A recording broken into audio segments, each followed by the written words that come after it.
What's going on, everybody? It's Over the Ropes. I'm Tyler. I'm Corlin. What's going on, man? What is up, everybody? NXT Review Night. How's it going? It's going all right, man. The heat wave seems to have broke, so I am not sitting here and dying, wishing that it was January. Speak for yourself, man. Speak for Is it still pretty hot down there? Dude, it is. And we had like a bunch of really heavy windows to move today. So Damn. Oh, dude, it was awful. But I mean, my truck AC is killer, so. Good. But so what'd you think of NXT? I think this is the least exciting NXT show we've had in a while. I feel like NXT is usually my favorite show to do with you. I feel like, it's usually one of the better shows of the week. There's usually a lot going on, and I don't know, man. I was very whelmed. I don't know. I don't know. I have one major gripe that mostly has to do with the fans there. I have a match that I really didn't like. And then, I don't know, I just feel like maybe a little predictable too, but we'll get through it. We'll talk it out. Yeah, I kind of feel like the same feeling. I find myself. We have fun with our NXT reviews, Yep. I have some strong opinions about a couple wrestlers. But I find myself when I'm watching NXT that it's really the what have you done for me lately show, sort of, as in, like, I feel like a week like this, where we get no Blake Monroe, we got Ricky, just kind of a quick match, like, I kind of want the new thing on NXT every week, or, like, I'm like, okay,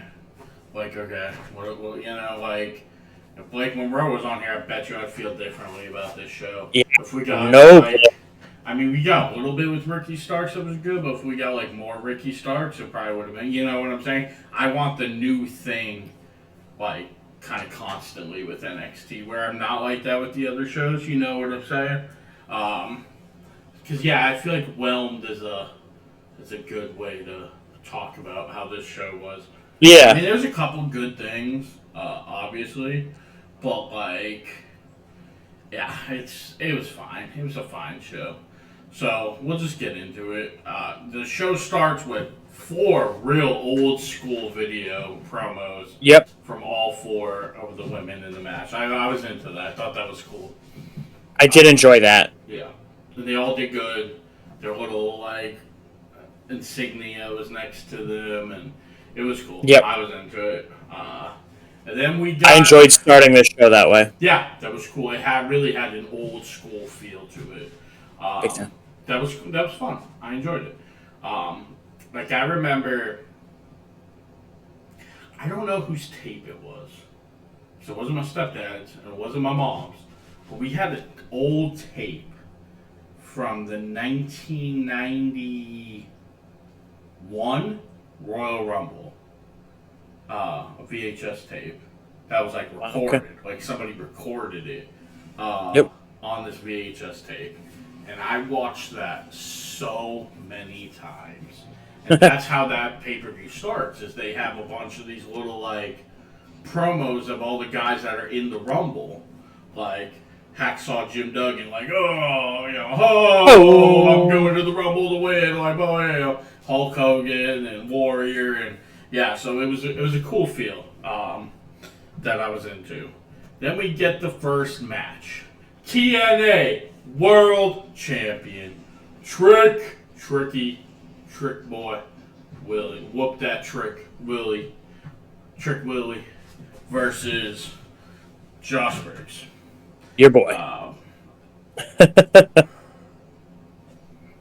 I think if I was TNA, I would be wildly offended that they thought that was an acceptable person to wrestle for their championship. I would not be happy about that. I still feel like the story to how they got there is just, like, weird. Yeah. But the match was really solid. And this takes me back to when he fought Oh my God, what's his name? The tall guy from Dijak. Massachusetts who, yeah, Dijak. Yeah, it reminded me And of that triple threat match. Dijak, Briggs, and Oba. Yeah. Yeah. Yeah. This is the best Briggs has looked since then. This is the best singles match Briggs has ever had in his life. Yeah. Yeah. Probably the best Briggs match he will ever have in his life. The match was super, super solid. The match was a good match. The story sucked, but I was thoroughly engaged with this. Trick was awesome. You know, it's funny because when he came in, I did. Everybody saw it except for me. I didn't see it. You remember his first couple matches? He had like the boxing gloves on, and Yep. like I didn't see it. I was like, he's on Ryan Carmelo's coattails. I didn't see it, and boy was I wrong. You know, before I even saw anything, and I remember my mom, the first time she saw him on the screen, she's like, that guy's going to be a stud. And I was like, really? She was like, yeah. She's like, I need you to keep me in the loop with how this guy does. Mm-hmm. She knew right away. Yeah, I feel like a lot of people said that. I didn't see it. I was wrong. Trick's awesome. The match was good. I mean, they were bouncing all over the place. Even Briggs. Off the ropes, a lot of running. They look like giant cruiserweights out there. For real, they really did. Trick goes for a cheap shot on Inamura, but Inamura catches his hand. Trick eats a boot from Briggs. That was cool because the boot kind of came out of nowhere. Yep, great shot. Yep. Briggs goes for a choke slam. Trick flips out of it. Goes for a power bomb, but it was like clunky and weird. Yeah. And Briggs ends up choke slamming him anyways. They said in this match that the winner of this would face Joe Hendry at Slammiversary, which I'm sure was already established on like TNA. But I was like, okay, cool, Slammiversary's coming up. And yeah, so Briggs hits a big lariat, goes for a moonsault, Trick avoids it, and lands the trick shot. Bang! 1, 2, 3, your winner, still TNA World Champion, Trick Willie. And Yep. Trick grabs the mic. He says he went from carrying him to carrying 2 brands at the same time, and he is the greatest TNA World Champion of all time. And then you hear it. Say his name. And he appears. We believe in Joe Hendry. And Trick's ready for him. Joe Hendry doesn't come. Trick waited too long. Hendry got in the ring and he was there forever before Trick turned around. Yep. Hendry goes on attack, lays him out, clotheslines Trick out of the ring. It was a solid opener for a guy that I'm not super into. Love seeing Joe Hendry. The crowd, they're in the Florida Performance Center, so the crowd sucks. They're always going to suck. They get too much wrestling. That would have a much bigger pop if they were anywhere else. Yeah. Because Joe Hendry is over. So... Unfortunately, that's one of my big gripes with this whole thing. I love the match. Match blows me out of the water. This should be like the easy, entertaining part. You get Joe Hendry, which, like you said, I didn't know this because I don't watch TNA every week, so I didn't know that match was set up. Mm-hmm. But like, could that crowd have sat on their hands anymore? Like, dude, it's Joe Hendry. What are we doing? And this took me out of the show so much. I'm like, really? You're not gonna react to Joe Hendry at all? Mm-hmm. I was so pissed at this crowd. I was like, these guys suck. Yeah, they suck, period. I'm not a fan of that crowd. I was so pissed. Yeah, because boy, do I love me some Joe Hendry. Me too, man. I was so bummed. And it's not like he's been on our TV, like, all the time. No. So. I remember, I think, I had seen a bunch of like the shorts of like say his name, he appears, and he would like pop up at like in the middle of interviews and shit. But it wasn't until that Edge's bitch video that he did on Cardona and Myers that I was like, I don't know who this guy is, but he's my new favorite wrestler. Like, holy shit. And then went online, found all of his other music videos that he did, and was just like, yep, this is my guy. Every week. And then the one with the Hardys, my God. Yeah, every week I just looked to see what he did on TNA when it was back at Impact, and I was like, I don't give a shit about anything else. Just what did Joe Hendry do? He's the next Jordan Grace. He's going to be in WWE so quick. I hope so. Man, I hope so. Uh-huh. But I hope to a better reaction than he got last night, that's for sure. Do both these next segments. They're short enough. You don't need to switch. Oh, okay. So after this, we get Charlie Dempsey backstage. He approaches Tavion Heights and Ren. And Tavion kind of snaps at him. He's like, yo, you trying to hurt me on purpose while we were training? So basically, he thought Dempsey was trying to take him out in his match against Javon Evans, so he couldn't leave the group. Ren takes Dempsey's side. She's like, he was just trying to push you. He wouldn't try to hurt you on purpose. And Tavion says, you know what? I'm cleared anyways, and I got a mask. And then we head to a different part of backstage with Miles Bourne, who did escape from the No Quarter Catch crew. He's with two players from the Florida Gators team. And no good son of a gun Lexus King walks up and interrupts. And I love Miles plays the deaf card. He acts like he can't hear Lexus King. And for a while, I honestly wish that I couldn't have either. And then finally, he's like, "Oh, I can hear you. I'm just ignoring you." He's like, "I don't want your advice." He's like, "You take shortcuts, and you're always going to be your father's son. And there's nothing you can do to change that." And Lex is like, "Well, nothing's going to change for you talking to these two losers." And then they mock Lexus King for his stupid painted-on beard. Kind of a cheesy segment. It was whatever, but be cool for Miles Bourne to get a win against this bum, because I'm sure this is going to lead to a match.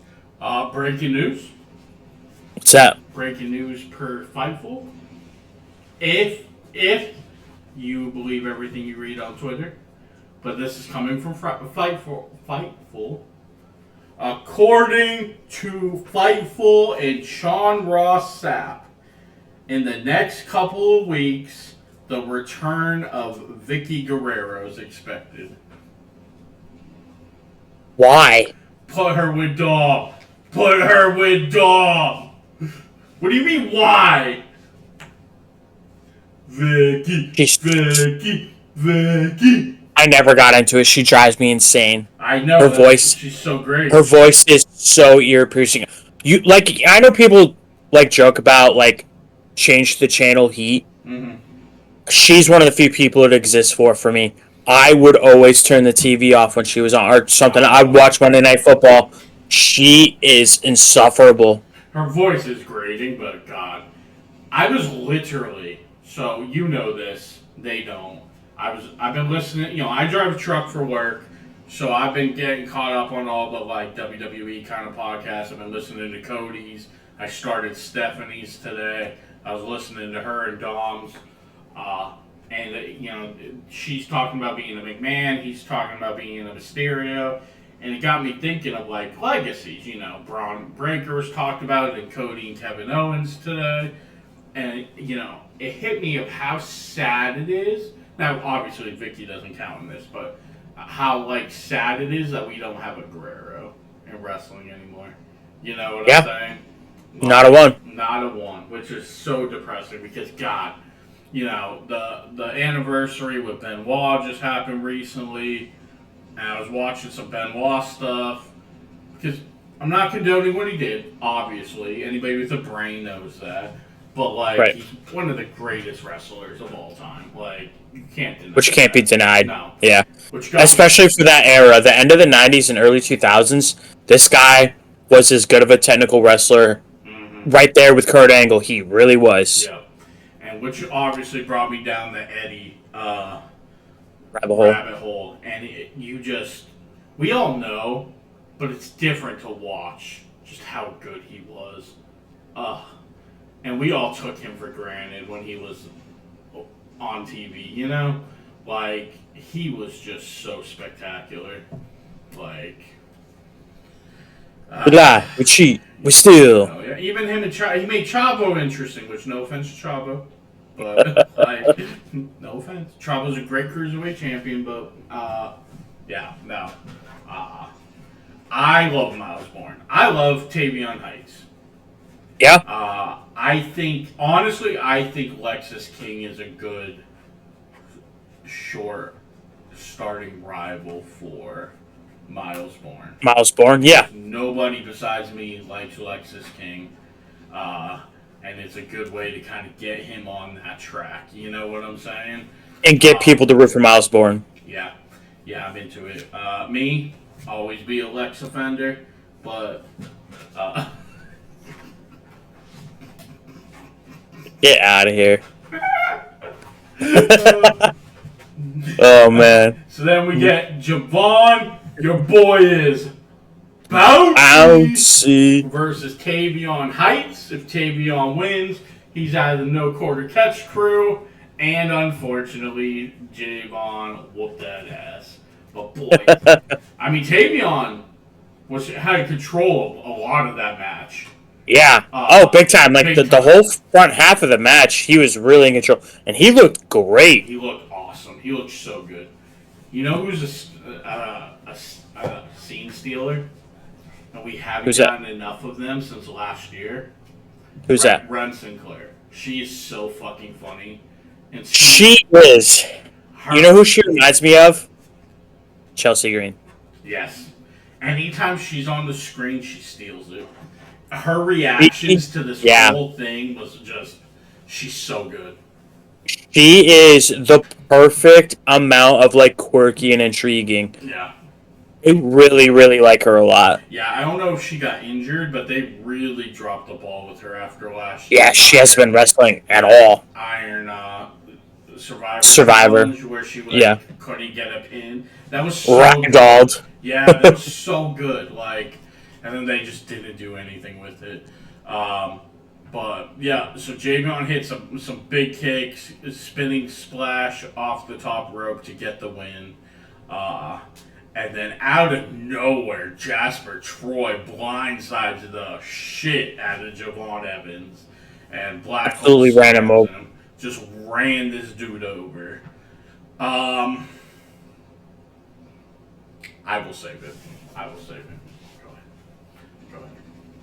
All right. Javon's great. Tavion's great. Yeah, no, Javon's a stud, and I was super curious how this was going to go. You know, I don't ever want to see Javon lose, but I was like, I kind of want to see Tavion break out. But I hope that this leads to something good between Tavion and Dempsey, and I think it will. Yeah. And then just Jasper Troy out here looking like a Mack truck. So this takes us to the drama with the family. It's basically a recap package, and then they talk about how Noam Dar hasn't been cleared to compete, so they have to reroute the match.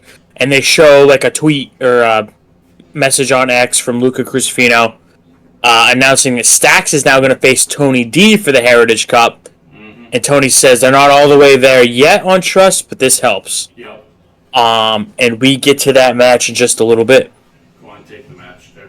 Yep. So we get Ricky Saints versus Ashante the Adonis. You want to talk about change to the channel? This did nothing for me. I had to stop and rewind and go to the beginning of this match like 4 times. I don't know why. I just like this. I don't know if it's Adonis. I just like, yeah. You know what like really did me in?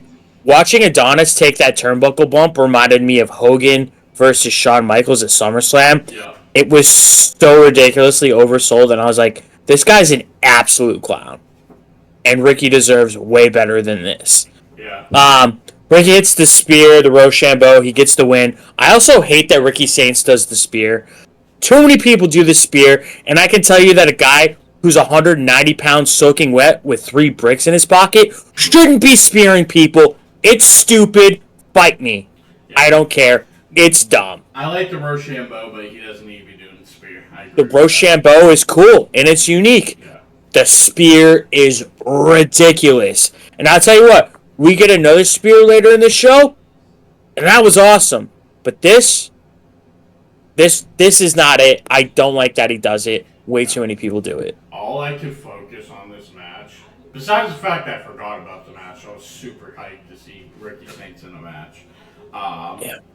but boy, I was into Ashaunis's gear. That's all I could pay attention to. I was so into that gear. I was like, yeah, this is exactly what I want. I couldn't tell you one thing that happened in that match because I was so focused on his gear. Yeah, not But much. like, I was like, hell yeah. Yeah, I don't know. I don't love it. I think he looks like an idiot. Wow. The purple and pink overalls. Yep, not it. I was into it all day. Nope. So after that, Ethan Page shows up on the Titantron. This was He's crazy. got a little.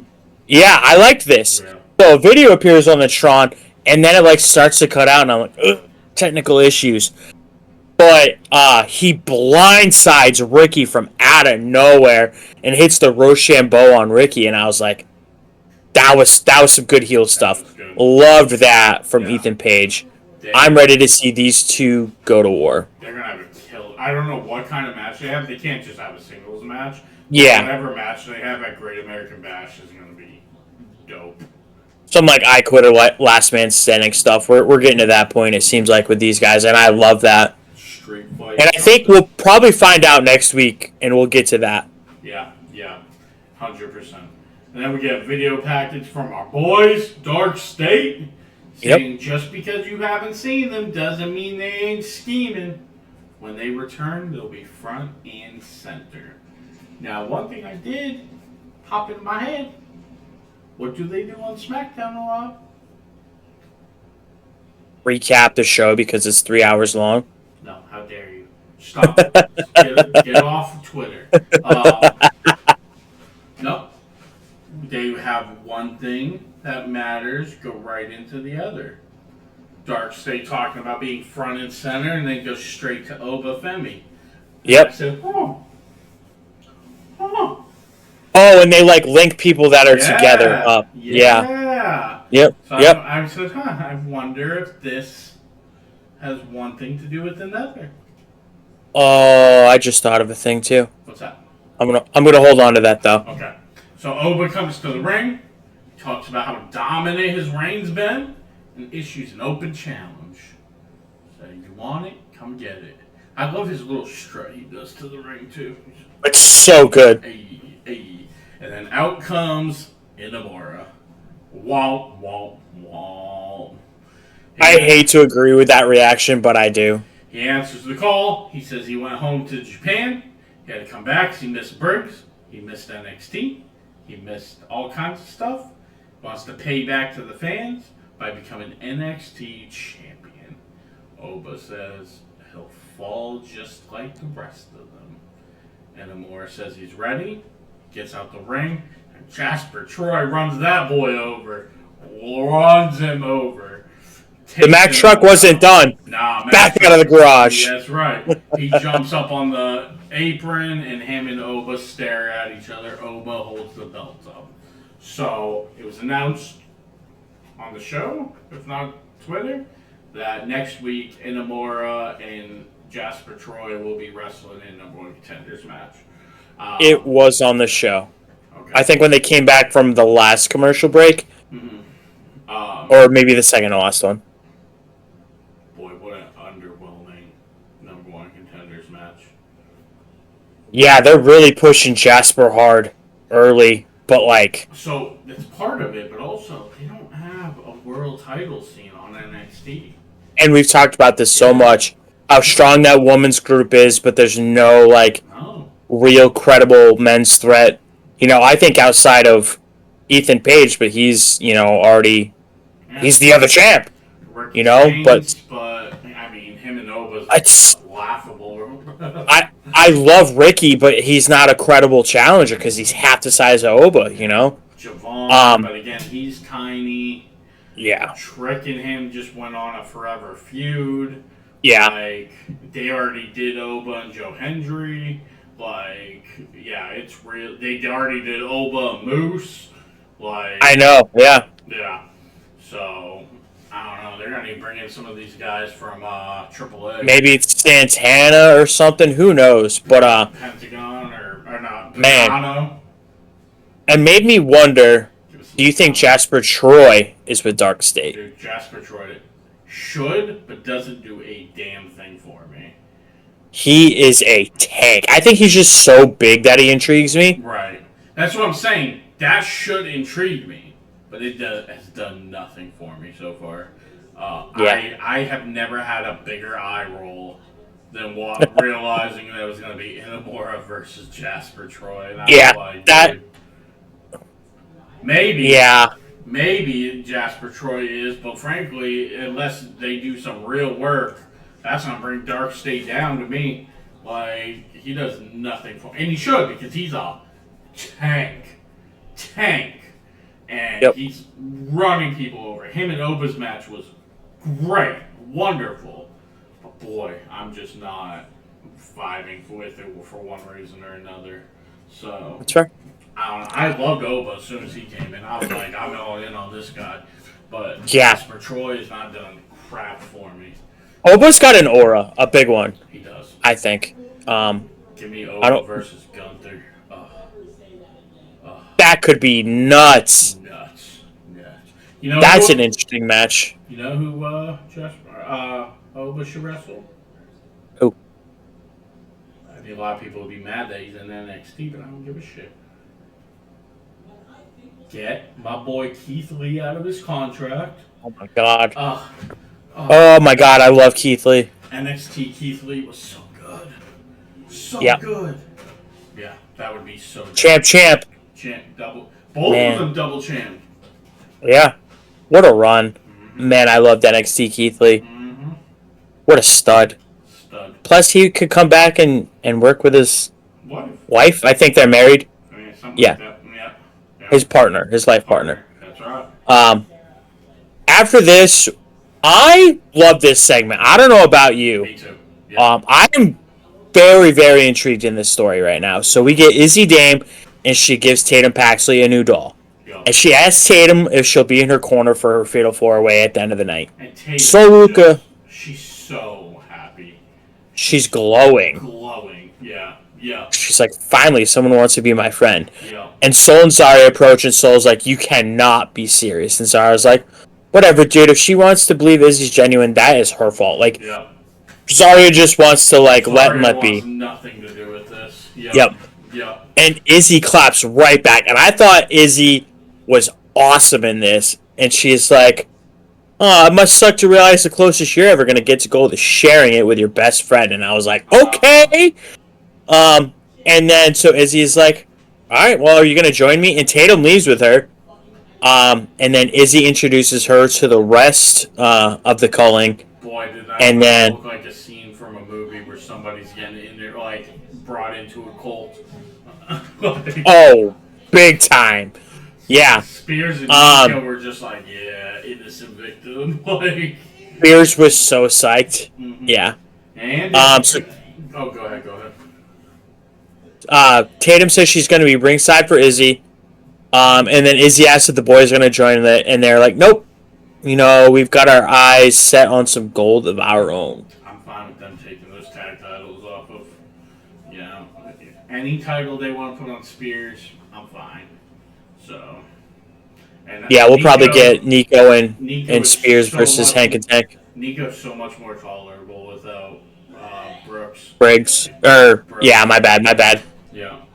And I think they referenced that they were going to put a plan into action a little bit later in the show. Mm-hmm. And we don't see them, but I think it's easy to assume it was them, and we'll get to that in just a little bit. Yep.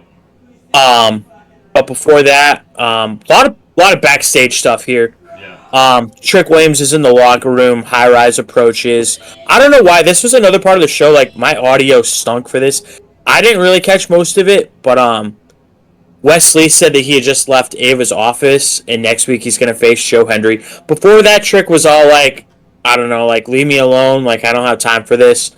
But then they ended up, like, hitting it off, and he's like, you know what? If you take care of Average Joe, I'll owe y'all one. So. No. So, pretty much what happened was, like, High Rise walks in, and, like, they kind of blame Trick for the loss. that what was going on? Yeah, and Trick kind of like blames them, like, where were you guys? Like, what the hell was I supposed to do? Inamura jumped from the damn rafters. And like it got a little contentious, and then that's when Wesley's like, hey, I got a match against Joe Hendry next week. Like, I take him out for you, Take care, Average Joe. Yeah, and Trick was like, all right, yeah, I was into both these segments. Trick and Wesley are hilarious together. I was dying last week when Trick was like, yo, I apologize for that locker thing, man. Like, and this thing with Tatum is great. Like, she just wants a friend. Soul wants to look out for her.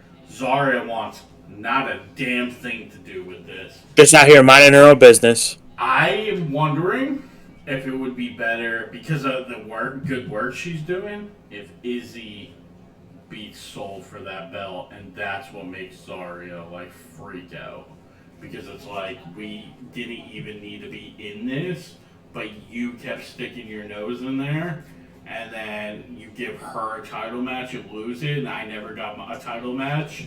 Like, okay, you know what I'm saying? That makes sense, yeah. Yeah, because Izzy's doing great work. Yep. Great work. I'm super into it right now. Yeah. So then we get a Heritage Cup match.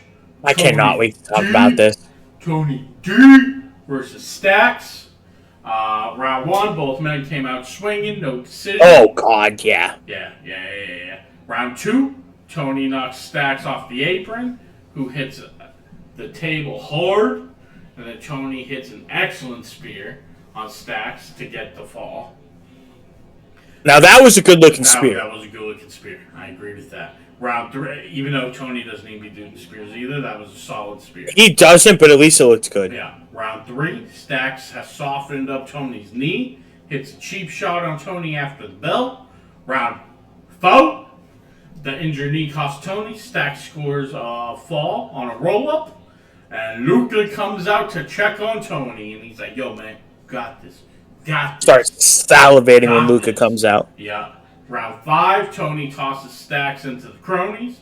And then one of them goes to hit Tony with the bucket. Luca comes, gets the bucket away from him, and ends up hitting Tony with the bucket on accident. And then Stacks hits the Shining Wizard, and the new Heritage Cup champion is our boy Stacks. And then Luca tries to apologize and help Tony up. Tony drops him with a punch and says he doesn't trust Luca, he doesn't trust Stacks, he doesn't trust anybody. What do you got to say about this? I don't know. It's not that I didn't like this, but I feel like I have the same feeling after every Tony D'Angelo match. Like, I don't know what I'm expecting, but I'm just, like, expecting it to, like, hit a little more. But I'm like, this is, like, a blood feud between two guys that were buddies. And this is, like, in a roundabout way, like, for a mid-card title. Like, I know it's not a physical title, but they're treating it like, it's kind of like Intercontinental, the U.S. title. There's the North American, and there's this. Because this was the mid-card title of NXT UK. Yeah. And I just, like, I don't know. It was like partway through the match, and I was just like, I feel like there's no life in the commentary. I'm like, this should just mean like way more than it does, and it just felt kind of flat to me. Yeah. And I felt just meh. I don't think you're much of a Tony guy, you seem, because this isn't the first time we've talked about this. I want to like him so much, but it's just like the most generic. What's the word I'm looking for? I want to say this politically correctly. Character? I don't know. What was that? Most generic character? He's an Italian guy, so we're going to give him an Italian... Like, it's just the Godfather over and over again. This is not going to survive on the main roster. Neither of these guys are. Not in this gimmick. So I think Tony is a really solid wrestler, especially for how short of a time he's been doing it. But I don't know. Something's just missing, and I can't put my finger on it. I like Tony. I like Stacks. I do not like Stacks. How dare you? I do like Tony, but I think Stacks is ish. I am normally not into Heritage Cup matches, the rounds, just the I don't know.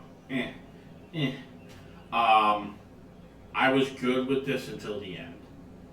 I do feel like this is what the third time Luke has accidentally hit Tony. Second or third, yeah. Once, okay, twice, but sure. Like once you start passing that, it's like, what are we doing? Like, you know what I'm saying? At this point, I'm on Tony's side. Are you just incompetent? Like, what the hell? So I didn't really like the finish, but I'm into the story enough that I'm like, well, I'm into it. So I liked it enough. It was frankly one of the better Heritage Cup matches, in my opinion. So.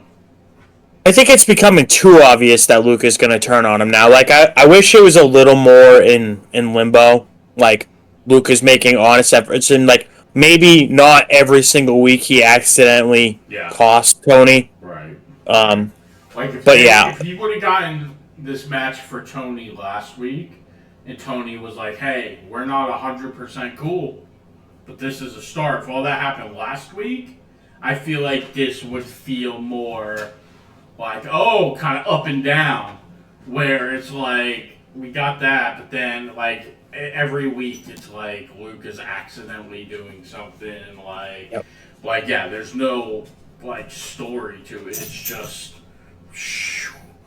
so. Well, we'll see what we get next week, but I feel like this is definitely going to come to a conclusion here pretty soon. Yeah. After this, we get Sarah Schreiber. She's interviewing, Fatal Influence. They talk about ruining Blake Monroe's contract signing. Fallon says there's no way Blake walks in and she's going to head right to the top. She found her rightful place in this company, and she said it's at their feet. JC says the glamour isn't for forever, but Fatal Influence's control over the division is, and the title. And then Schreiber asked JC about the Fatal 4, and JC's like, ever since the first Evolution, I dreamed of being on the next one, and whoever gets their hand raised in the Fatal 4 tonight will not get their hand raised at Evolution. What'd you think of that promo? Did it do anything for you? I mean, I was just bummed out that we didn't get any Blake this week. Blake. Yeah. I mean, they're all great. Like, I love Fallon. I really like Fallon a lot, yeah. And JC's fine. I don't really like oh, you're the most beatable champion. They kind of did that with, in Me Too, I feel like. And I don't know, I'm just like, that's so, like, kind of like a weirdly disrespectful thing. It is. I'm not super into. So, the promo was fine. I was just like, damn, no Blake this week. Also, so, according to PW Insider, the Dom and AJ match isn't happening because Dom is actually injured. I meant to mention that when you mentioned the Vicky Guerrero stuff and you were listening to the podcast, and I forgot to jump in, but I did see that. Yeah. It's a good case of don't want to go to Riata. Is that what it's called? That's right. No, he actually has a ribcage issue. Yeah. After that, I don't know. This segment was weird. Danielle was backstage with a bunch of people from LFG, and her and Lainey Reed have some words. And pretty much, Lainey says that Thea knows how to get played like a fiddle. Thought this was kind of cheesy and weird. I don't really know what to think of the Lainey Reed girl yet, but I don't think I like her. And I do like Thea, so if you're going to go at Thea, I'm definitely not taking your side. Whoa, hold on. Is that true? We might have more breaking news. Hold on. That Lainey Hale girl, her last match was really good. Lainey Reed, sorry. I thought she wrestled JC, right? Yeah, because she said she was a beatable champ. Yeah, and I was into it. Really? Yeah, I thought. Oh, never mind. That was fake news. Never mind. Got me all hyped up, bro. What was it, though? Well, so the fake news was an NBA trade that isn't happening. Now, there's another one I'm trying to confirm, but I can't right now. But you remember that first DLC with the mystery character? Yeah. apparently, supposedly, no confirmation, so take this with a grain of salt, that a celebrity fell through, so they might be rushing a certain Aleister Black into the game. Now again, I don't have confirmation yet, so, but anyway, that'd be sick. Lainey Reed, her match against JC was awesome because I don't know this girl. I've never watched Evolve. She didn't do much with me with that one little thing when Blake first showed up. But I thought the match was really good. So I'm like, okay, I don't know where we're going with this, but I'm willing to give this girl a try. So, yeah, who knows? It's punchable, and I like Thea, so I'm taking Thea's side. I do like Thea, yeah. So then Ava walks up to Ethan Page, asks what the heck he did to Ricky. She's sick of their antics, and she will see both of them in her office next week. Yeah, so I hope they announce what the match is. They will. I'm sure they will. We hear a commotion nearby, and it's Hank and Tank, and thank God somebody laid them the F out. And then Sarah Schreiber interviews Joe Hendry, our boy. Oh, you got to think it was the calling that laid him out, right? Like, that's what they were talking about? 100%. Yeah. Yeah, 100%. And this is going to be the first time I've ever rooted for the calling. Because, I mean, they're better than Hank and Tank. Sarah interviews Joe Hendry, Average Joe. He says he thinks about losing the title every day. He can't control the past, but he can control his future. Joe Hendry will make himself as comfortable in NXT as Trick has in TNA. Hell yeah. Hell yeah. Then we get Chasey video back. Stay a while. Yes, and don't leave, unless it's to the main roster. Then we get Chase U video package. Andre Chase says Uriah Connors and Kyle Dixon need to toughen up, and they walk out on Andre Chase. What do you think about them joining Dempsey? Really? I wanted to miss Finley's kid. Yeah, I was just gonna say Connors has that like UK or European connection there. Mm-hmm. Interesting. Yeah, maybe because it looks like he's gonna need a posse here pretty soon because his is leaving him. They're not messing with Chase U at all. Yeah. So. Interesting. I don't think I hate that actually, especially because they kind of seem like they're turning into punks. So. Yeah. Cool. All right. Cool. I could get down with that. So this takes us home to the main event, baby. We got Jada Parker. Mm-hmm. We got Izzy Dame. We got Last Legend. And we got Jordan Grace. Winner of the match is going to face JC Jane at Evolution. Yes, sir.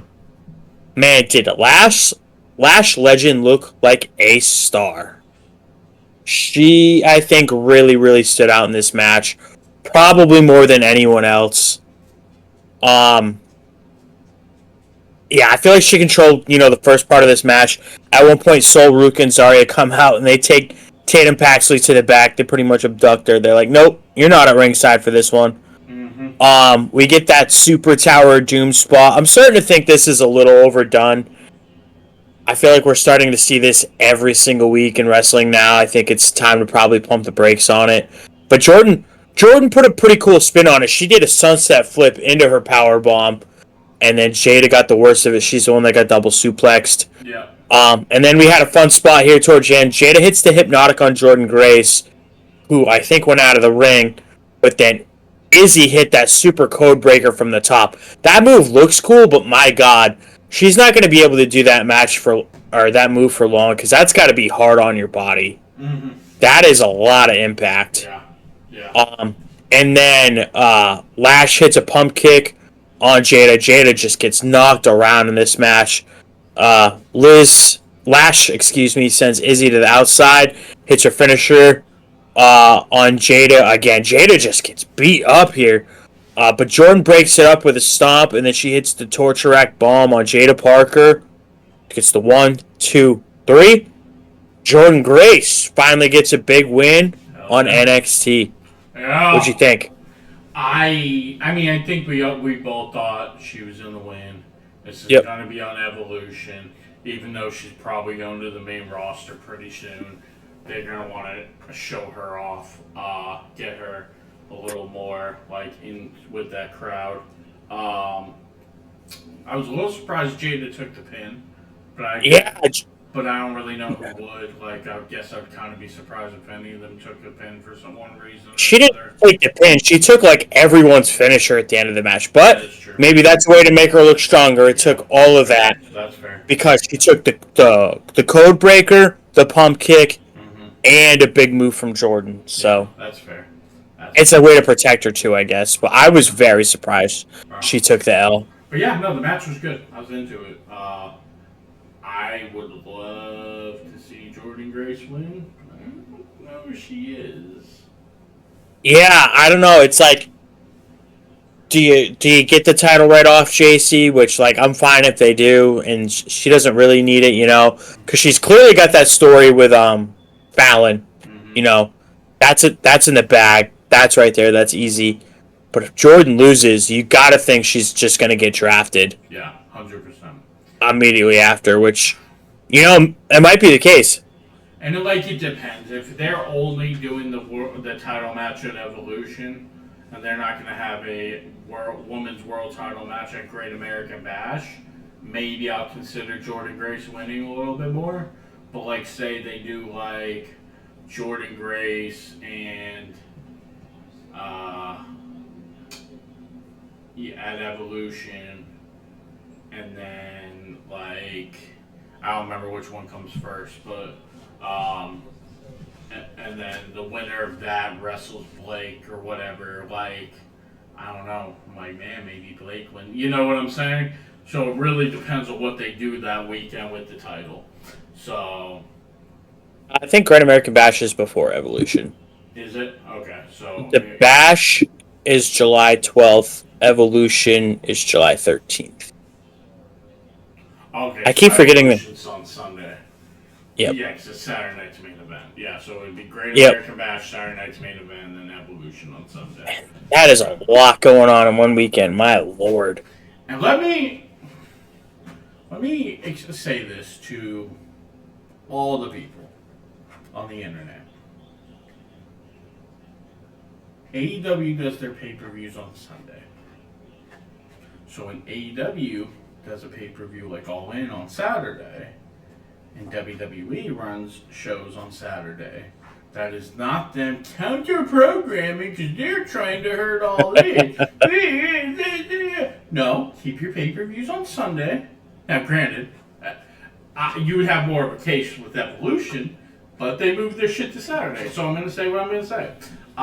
Keep your shit on your day, and you won't have stuff on the same night. Easy as that. So Yep.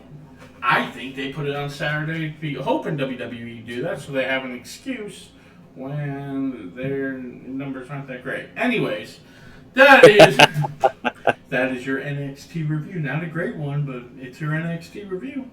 Give us a like, subscribe, follow, hit the notification bell, give us a comment. Let us know if you're psyched for All In, even though we're not talking about it. Let us know what you thought of NXT. So you know who's gonna what they should do, Jordan Grace. Let us know. And we'll see y'all tomorrow with our predictions for Night of Champions. And then you guys won't see this dude until Sunday. It'll be a while. It'll be a couple days, not a while, but got anything to close out to the homies? I'm looking forward to this review show.